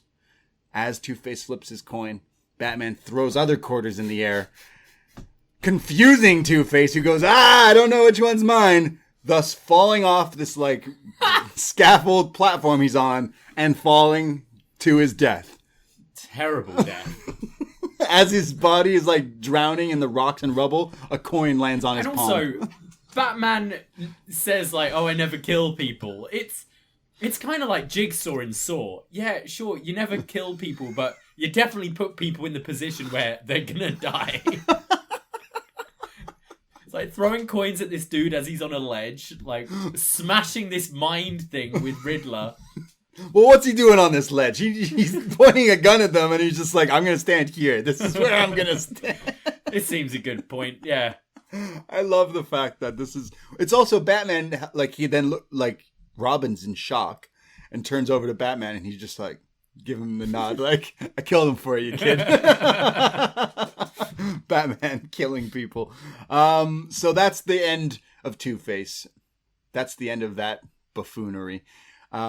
Riddler now is just in a wreckage, and like I mentioned, now his face is even more fucked up. He's got transformations kind of weird. His brain is all fried. He's gone insane because all these mind waves have corrupted him and exploded inside and stuff.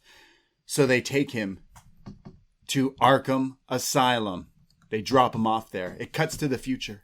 It's Dr. Chase Meredith? Meridian, fuck, whatever. She shows up, and they're like, are you ready to talk to this guy? He's insane. And she says, excuse me, Edward Nygma. And you can hear his voice. And she says, apparently you know the identity of the Batman. And he goes, I'm the Batman, as he's in his straitjacket, but it's undone, and he's flapping his arms all over the place as he laughs. And he laughs and he laughs. It cuts to Bats. Bruce, he's with Robin. They're looking cool. It's a fall day. And Chase shows up and says, you don't have to worry about him. He's a cuckoo. He's nuts. He's nobody. He doesn't know anything. You're safe. Your secret's safe. And then the epic shot of the running. Batman and Robin running. This is. I've shown you the clip from Only Fools and Horses, haven't I? Right. Of Del Boy and Rodney running in their Batman and Robin costumes, and this is exactly that. It's the silhouette behind them, the fake smoke, and just running in their tight costumes. Oh, wow! And that means Batman is forever. Forever. Yeah. Why is it called Batman Forever? It's not even the fourth one. It's the third one. So True. Well, then why is Bad Boys for Life the third one and not called the fourth one? It's just ridiculous. Yeah. Yeah. I don't know why it was called Batman Forever, but they're basically saying this character of Batman is going to live on forever. Because of this movie. And it did. And that's why it's called Batman Forever. Wow. What a film. Yeah. What a film. Yeah. I thought this was really enjoyable. Probably more fun than Returns, I think. Let's get it all on the table. Let's put our cards on the table right now. It's not a good movie. But it's not good. But it is way more fun to watch this movie than the last two live action movies we've watched for this show. The way you watch, I get sucked into, maybe because I was a 90s kid, but I watched this movie so many times that in my head I'm like, I remember literally everything. And I have not watched this movie in like 10, 15 years easily. But it's so ridiculous. And again, it's the way it's not only like the visuals, but I think Danny Elfman, a nice score adds to a movie, and it definitely like rides this movie great. And let alone the soundtrack, which you don't really hear throughout, but obviously this movie known for Kiss from a Rose, Seal, the music video on the credits. Yeah, at the end of the credits with some U2, Kill Me, Thrill Me, whatever, which is also, it's a pretty good song. I think it's just so ridiculous. It's literally the weird comic book cartoon come to life. I love the set design. I think the costume design's really cool in this as well. Especially Riddler in his silver right at the end, like, looks awesome. But I think similar to how I felt about the last couple, the Riddler and Two-Face are fun because it's great actors, but they're so two-dimensional. The whole film is them just gurning and laughing. I essentially feel both these characters are the Joker. Right. Both of them are. Yeah. I feel Two-Face should have more that serious, sinister edge to play against Riddler. I almost called him Joker. Yeah. Being the kind of insane one. Yeah. Yet he's just doing the gurning and the laughing as well. Like, what's so funny? Why are you guys always laughing? He's always laughing. You're just both laughing. And I think they're both really fun performances, and there is that kind of nostalgia element of watching them as a kid. But I feel both these guys are they're the Joker in a different costume. They're just different guys. The same plot of the Joker. They're doing the same thing. Yeah. There's no real substance to either character there. No real motivation that I can get behind. I think they definitely learn in just superhero movies in general, moving more into the 2000s, where you want to have a villain who is somewhat sympathetic. At least that's what I see. Like, you want to kind of understand why they're doing what they're doing, and almost the tragedy of the downfall. Like, this Harvey Dent story, obviously we'll get to The Dark Knight down the line, but having played the telltale game of Batman, where your kind of choices shapes the way of the story, the Harvey Dent story is tragic, right? He's this white knight, this person who people trust in Gotham, and it all goes so wrong that he sees himself become the villain. And obviously we play into that more in the latter films, but here he's just a dude with half his face is purple and he laughs a lot.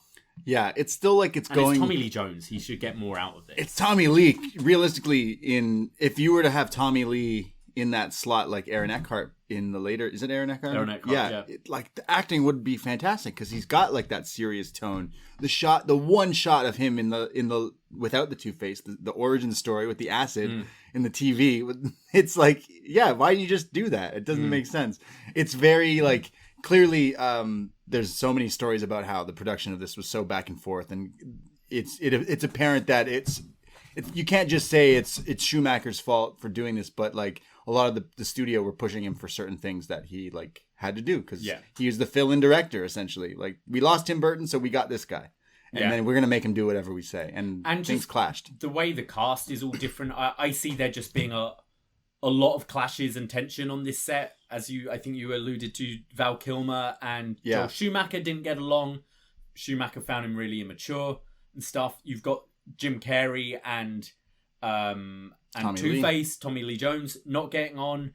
You've got Michael Keaton, who was originally meant to still be Batman here, so you're the second choice. You've got all these different people, and I can see, I completely buy into what you were saying about the potential jealousy from Tommy Lee, and then just phoning it in, being like, all right, well, this guy's just gurning and making faces and laughing, so I'm just gonna do that. Why not? Yeah, ha ha ha ha. Because let's kill the bat. It's like that. It's like he's almost trying to outdo, especially in the last 20 minutes of this movie. You're just like, what happened? You're just acting like him, or maybe he stole his brainwaves, and that's why. Maybe. Yeah, I love like the ridiculous outfits of Tommy Lee Jones and the Riddler. I think they're so amazing, so larger. The design is awesome. Yeah, that's what I mean. I know this is not a good movie, but I genuinely laughed at so many of the ridiculous shit in it. Laundry karate is ridiculous. Yeah. What even was that? I laughed at it, but then again, like I really enjoyed it because it is a joke of a movie. Like it's not so bad. I like this movie more than Batman and Robin, but Batman and Robin has a totally different thing because it's again taking what's famous. Okay, Jim Carrey. He does all the Jim Carrey stuff. You could have Jim Carrey doing half this movie not in the mask and stuff. He does this in his other movies. So instead, they bring in Schwarzenegger, who then is Mr. Freeze, and it's like almost a larger movie. Same thing. It's just Arnie, just do what you normally do with your funny catchphrases. Yeah, and we're gonna put a costume on you. Yeah, you're gonna be blue, whereas Riddler's That's what green. I mean. There's no substance. Yeah, it's all these guys just being them. And putting on a costume. And it works. I mean, people say it's same with Star Wars, but especially these two Joel Schumacher films where the studio were pushing more for selling toys, right? Definitely. So everything being designed is to make a toy. And I actually think that it makes for a more visually pleasing film. I think it looks cool and has more that comic book edge to it when trying to design things that are going to sell. I thought the car looks cool. I think the costumes look cool. But yeah, the quality of the film isn't great and has some major problems with it, in my opinion. Yeah, definitely. It's so ridiculous. Watching this so many years removed, it's like, what was going on? Who was on drugs when they made this? One of those things as well, before watching this, and I think you've probably seen this film more than I have, but still not a great deal. I've seen it a lot. It's just not been for a while. Yeah. If you told me before this review, what's Batman Forever about? I'd go, well, it's Batman versus... It's Batman versus... Riddler and Two-Face. Yeah. You know, no, but why? What's it about? Yeah. Like, I can't... Oh, there's brainwaves and... Like, I wouldn't have remembered any of that at all. Like, the story just doesn't have any... Like, there's nothing there, really. There's no real reason for this movie to take... It's just bad guys wanting to kill Batman, I guess. There's no real... Yeah, it's not great. Shall we go to some feedback and then maybe do our scores? Yeah. We put up feedback for our free shows on forum.postwrestling.com. But I also put it on the Patreon because I figured some of you might be hanging on there as well. So we've got feedback on both of them. Wow, we have a lot of feedback for this. We do. I'm going to start with the forum. Okay. And we start with Chris in Ottawa, who says, "Hello, gentlemen. As a borderline millennial who experienced this movie at the tender but devilish age of 12, the nostalgic pangs are strong with this one. The mid-90s were the age of the official soundtrack, and Batman Forever delivers them in spades. U2, Seal, The Flaming Lips, PJ Harvey. We all owned that CD. I still have a beaten-up copy of it somewhere around here. Taking off my junior high blinders, what a goddamn piece of shit this thing is. We get the debut of the Bat Nipples, zero gravitas, and Val Kilmer providing about as much as charisma as a cinder block. One bit of fun we're able to pull from this mess is the chemistry between Carrey and Lee Jones. Ironically, Jones despised Carrey, telling him to his face that he hated him and couldn't sanction his buffoonery. Love it. According to Jim on the Norm Macdonald live YouTube show. Thanks to Christopher Nolan for saving the motherfucking franchise 2 out of 10 only because of the sweet jams." Yeah, and you also didn't mention Method Man with the song The Riddler, the whole Riddler EP. Okay. The Riddler is banger as well. Sorry for forgetting. It's okay. Well, he forgot. Sorry, Chris, but thank you. He's right though. It's like with these goggles of a kid and stuff. It's such a fun movie and ridiculous, but it's not good. Professor writes in, "By any critical standard, this is not a good movie.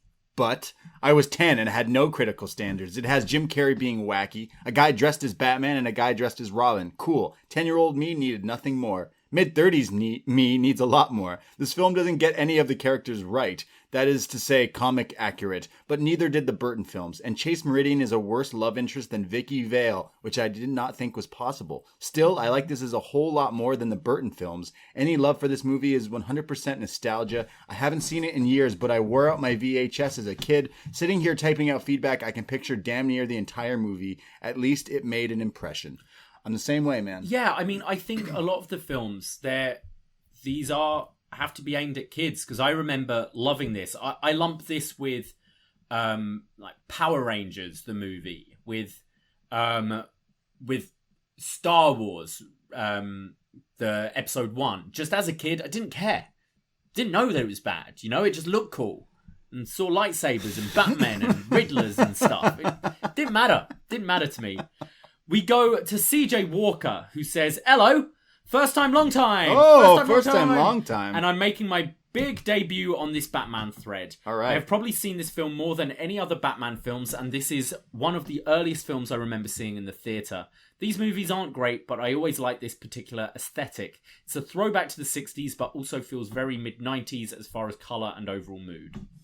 Yeah, agreed. We go to Chris Scherbeck, who says the best overall Batman ever. Wow. It's the true best midpoint of campy Adam West, Burton over the top and beyond. Quotable, ridiculous, product placement, sequel setups, Jim Carrey's second best role after Cable Guy, non-negotiable. Whoa! Whoa! All right. And Tommy Lee Jones not giving one half of a single shit. Enjoy. Yeah, I think that's it. Yeah, pay me. Also, I don't know. Cable Guy's good, but no. CJ continues. He says, as cartoony as it was as a kid, I was actually a bit scared of Two-Face and even Riddler. A very different role for Tommy Lee Jones and perfect for Jim Carrey. Kilmer never had much of an impression on me, nor did Chris, whatever his name was. In fact, all I can think is how my man Marlon Wayans would do in the role. Anyway, classic movie. Love the pod. Love you guys. Have a good one. Yeah, we talked about on the Batman Returns review that it's supposed to be Marlon Wayans and like he was paid out and stuff like that. And like imagine this movie with him in it. It would be weird. Yeah. I don't know. Or would it have worked? Who knows? I like Chris O'Donnell. We go to Eric Marcotte, who says, the feedback here is far too positive for my liking. Fuck this movie. It nearly as bad as Batman and Robin, but not nearly as enjoyable to watch. Jim Carrey's Riddler suffers from the same issues as most of the incarnations of Riddler, in the sense it's too dangerously close to being the Joker clone. It happens to prefer Riddles. Tommy Lee Jones might as well have been playing the Joker as well, because the appearance aside, the character he's playing barely resembles Two-Face. Chris O'Donnell's Robin wasn't great, but it wouldn't have gotten a lot worse than the next one, I guess. That's as close to as a compliment I'll give this movie. The outfit sucked. Kilmer was forgettable. At least we got to see truly iconic love interest like the beloved Dr. Chase Meridian. Make it to the big screen. 1.5 out of 10. Sarcasm there. Sarcasm. We go to Jose Mancilas. Holy rusted metal, Batman! First time, long time here. First time, long time. Where to start? From the ensemble A-list cast to the visual colours, this movie for me will always be the best Batman movie, strictly for nostalgia, as it was the first Batman I ever saw as a kid. I remember going to the now defunct Astroworld and seeing the live-action show that was based on this movie. Not as dark as the first two, and not completely stupid like Batman and Robin. Batman Forever to me is the perfect middle of absurd with reality and a superhero movie. Major props to Jim Carrey for his portrayal of the Riddler. Love the reviews, and remember, the bat signal is not a beeper.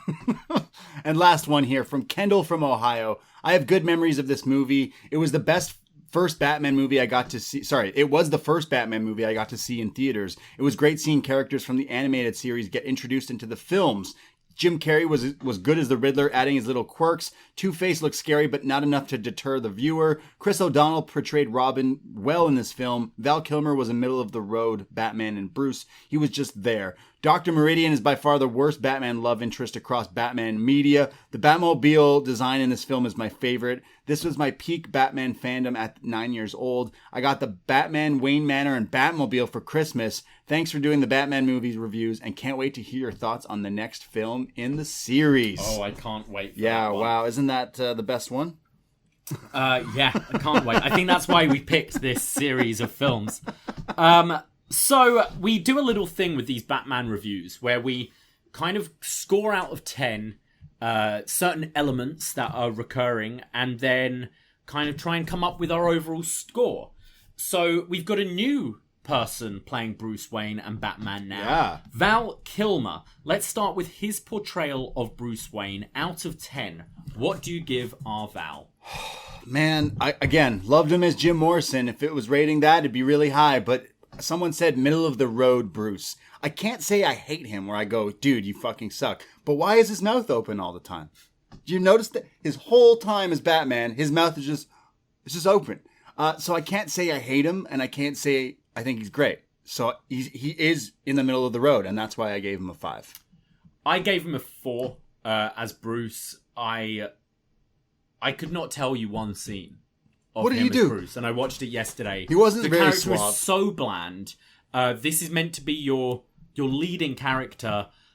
Sure, like handsome-looking dude in the 90s, but there's more to Bruce Wayne than that. I think I'm being generous here. I gave him a 4. Just dull, really dull. I think someone called him a charisma vacuum in one of the reviews, and I kind of go along with that. I also give him as Batman a 5. I give him the same as Batman and Bruce because it's like you're still Batman and you're Bruce Wayne. It's cool seeing this come to life. And again, I'm someone who did read a lot and watch a lot of cartoons. To see these things brought to life is really cool. And I'm not saying he's bad. I'm not saying he's good. He's literally in the middle for me as both Bruce and Batman. It's like, yeah, you did the things, but you're not. You think of like Christian Bale when he's Batman. He's like super jacked. He's in crazy shape. Val is just Val. Yeah, I kind of felt the same with Michael Keaton as well. You don't really believe that this guy could like beat the piss out of someone. Yeah, exactly. You know, you don't believe that.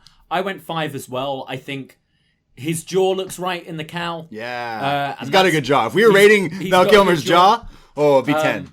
Yeah, so that's always a good thing with Batman. But again, just bland. Like there wasn't really anything cool. About him. We go main villain, secondary villain. They're kind of equal billing for this one, but let's say main villain Riddler. Yeah. Well, I mean, we see Riddler's origin here, so I guess he's more of the focus, maybe. Yeah, I know. You could go either way. Tommy Lee gets second billing, but it's definitely joke. See, Riddler, that's more so. I think this is probably one of the high points of this movie, and this is gonna sound shocking, but a 7 for Jim Carrey. I'd take away for Jim Carrey's movies are a lot of like the comedian actors that I loved in the 90s. It definitely ages with time, but as do comedy now. You watch something from 10 years ago, it's a little different than when it was. And I find that Jim Carrey definitely had this aura where he plays these weird guys, but I came here, it's a Jim Carrey role. So I thought he did it as much as he could with whatever the fuck this character was, but I'm being super generous. I just think that he's definitely a standout part of this movie for me. So 7 for him. I gave a 7 as well. He's definitely the most entertaining part of the film. When I think of the Riddler, this is still the image I have in my head of this character. Maybe because he hasn't really been tackled since here. Yeah. But he's very entertaining. It is very Joker-esque. I think that's a big problem with it. Yeah. But I went for a 7 as well because I did enjoy it and thought the costume was pretty iconic. I think the costume is crazy. Celebrities dress up like this once in a while, but it's this one they're aiming to go for, like this look that he goes for, and it's iconic. It'll be like known forever. The way his hair was, the mask, the everything he's wearing is forever. And another thing is he's really good at those tricks with the cane. Watching this, I'm pretty decent. I can do some of these things. Can he dry his socks by swinging them around? Yeah, true. Yeah, true. We go to the secondary villain, Two-Face. Yeah, this feels weird because I think Tommy Lee Jones is a fantastic actor, as we've mentioned, but they don't really give us what we want out of this character. And I think halfway through the movie, it changes, like from the beginning of the movie. So I'm gonna say 5 for my Harvey Dent Two-Face here. I went for a 5 as well, and I think it's maybe I'm being a bit too generous again. I like the look of it, but this isn't Harvey Dent or Two-Face to me, and very little substance. I feel like grading it lower, but I've already worked out my combined score. Yeah. We go to Alfred. I looked and realized I was being super mean to this movie, so this is where all my points are going into. Right. 9 for Alfred. This dude had to stand in the same room as Dick Grayson while he's kicking and doing his laundry, and he's just there. And he also had to take a bump. He took a bump in this movie. He got hit in the head. I went a 6. Yeah. I love this guy. I've given him high scores every time. I just think he wasn't used enough. Michael Gough is the actor, right? Michael Gough. Yeah, he's great.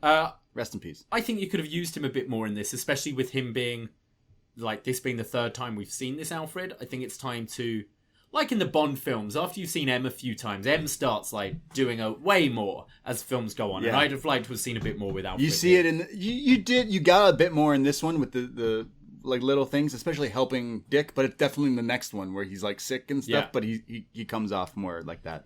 We go to the vehicles, so the Batmobile and the Batwing. Yeah, I love this Batmobile. I think it's so cool looking. It's so weird, and it fits this movie pretty well. Has it aged? Yeah, every Batmobile has aged. Someone owns this Batmobile, and they're not legally allowed to drive it on the street. So if it gets caught driving, they get a ticket. Okay. It's not legal, valid, or something like that, which doesn't make sense. If it has 4 wheels, it should be fucking legal. Because it's dangerous. Yeah, it must be. It has all those dents from Chris O'Donnell. I gave this Batmobile a 7.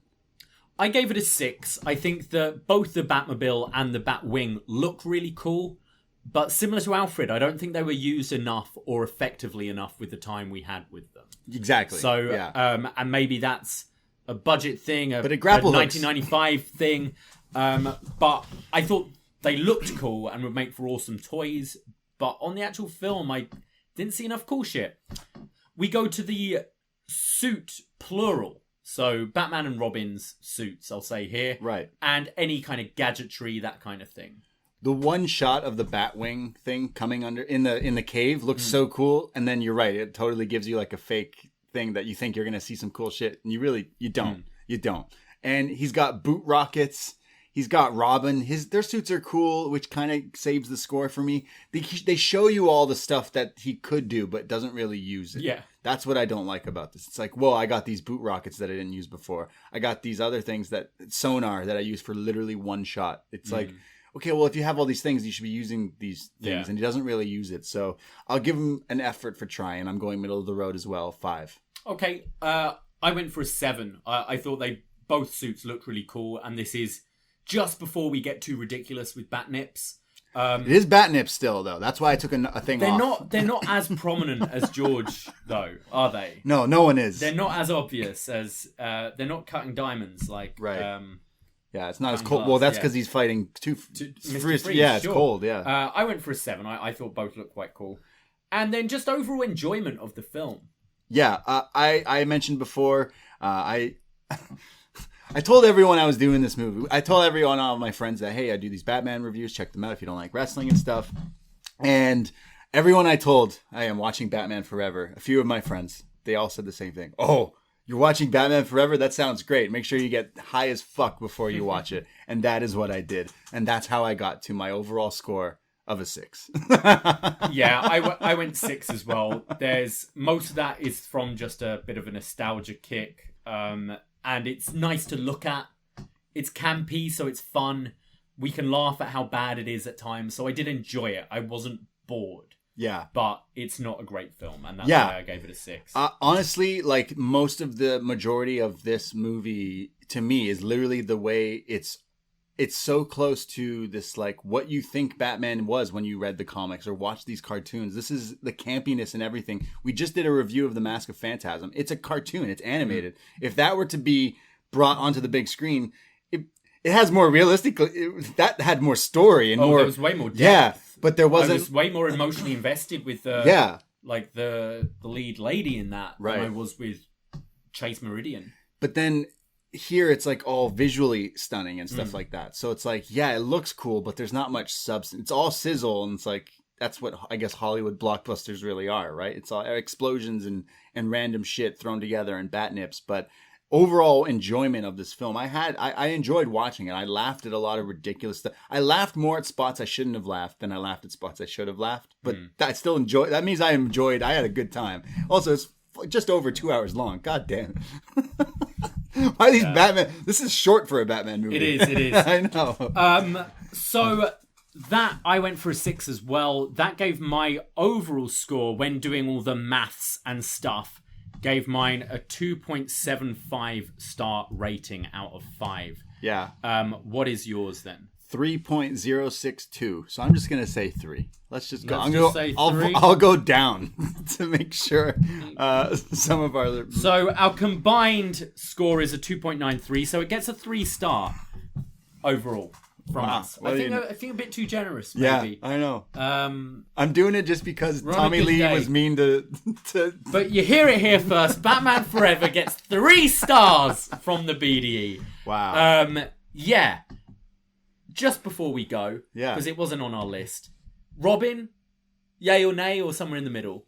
Yeah, like, to me, I was a kid, so seeing this guy, I mean, if we're rating his earring out of 10, 10 out of 10. 10 out of 10 10 out of earring. 10 for the Robin earring, which some people in production were mad about. It's caused a stir up. Like, how could you give Robin an earring? It's like, what? It's the 90s. Everyone wore earrings. Had an earring. I do not.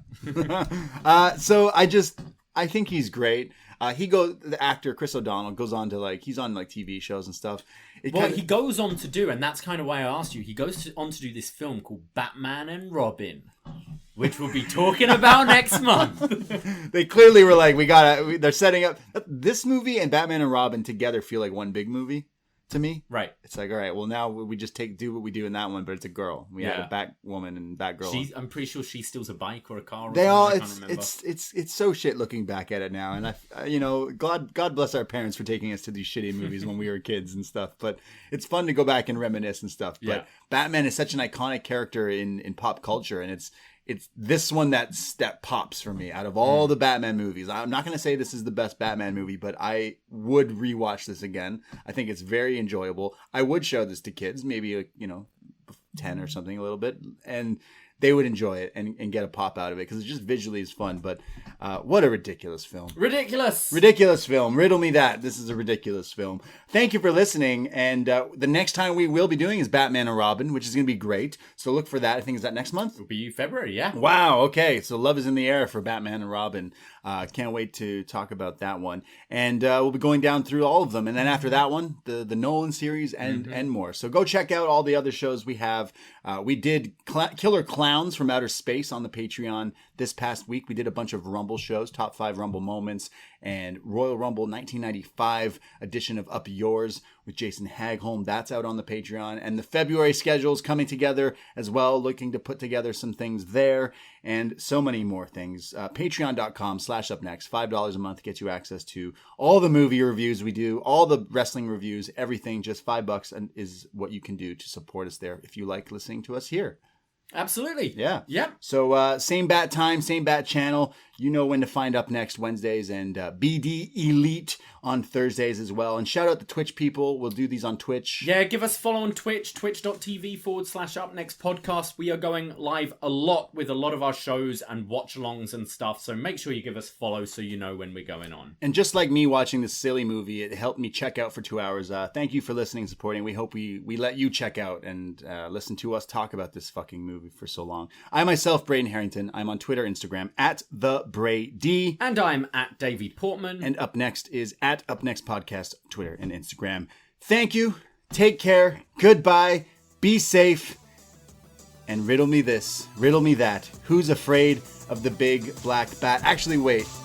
I won't be sanctioned to your buffoonery. Ahoy!